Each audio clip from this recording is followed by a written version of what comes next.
So my mum, pretty sure, suffered with like anorexia and stuff in her youth. Mm-hmm. So she got heavier, but I think I think that was still one of her issues of many, obviously. Oh no, she still had a relationship with a bad relationship with food. Aye, Mm-hmm. but I think it was swept under the carpet. But there was like she wouldn't talk about it, Mm-hmm. and I don't think she never pushed anything onto me. But I'm obviously just like doing whatever she's doing. So they would go to like Weight Watchers and stuff, and then we would get like takeaways on at the weekend. So would we, aye. It was like, oh, it's the weekend, we deserve a takeaway. Takeaway. Aye. It's treat. That's your treat. The words like treat, reward, Mm-hmm. weekend, Mm-hmm. all sort of come up all the time. That's a culture thing as well. It's not just a my mum thing. It's not just us. It's a massive culture thing here.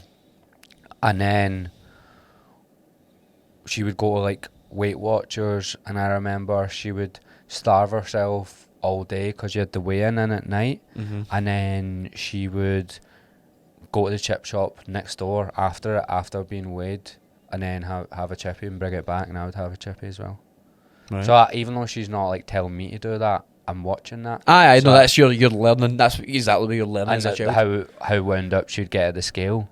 I done the same thing when I got on the scale. I just take that behaviour. Talk like I've never really heard what you used to eat. Like talk me through like a standard day.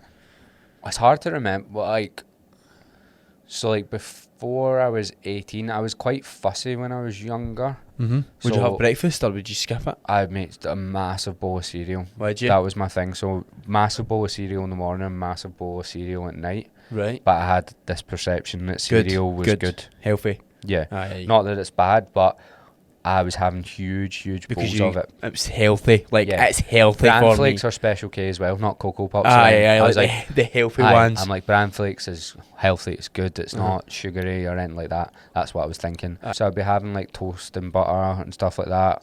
Just basically nothing filling whatsoever. And then I'd maybe have like pasta. I would have like, you know those pasta and sauce things? Yeah. I would have them a lot. I used to eat them as well. Have them a lot. And probably stuff like rolls and sausage and that as well. I would still eat the odd bit of fruit. Right. I wasn't. Grapes.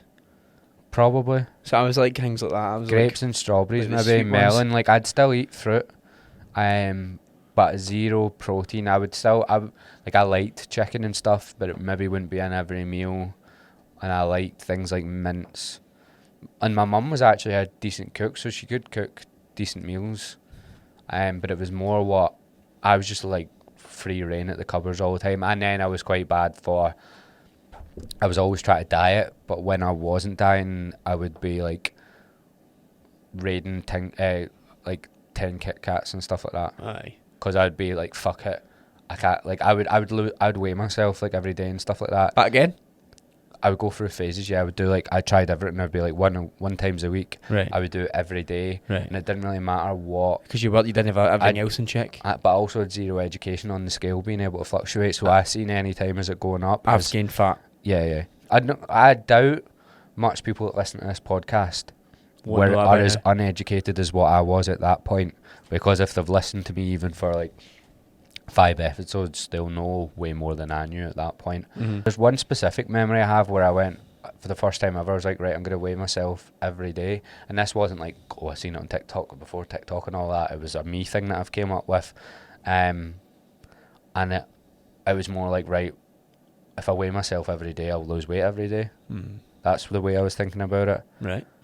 And then lost weight the first 3 days, then the 4th day my weight would have went up half a pound. I'd still be like down net, overall. but I'd see the half a pound go up and I'd be straight to the cupboards.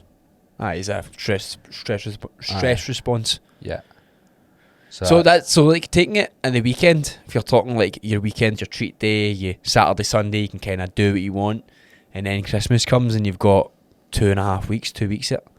Do you know what I mean? And you're like, it's the weekend all the time.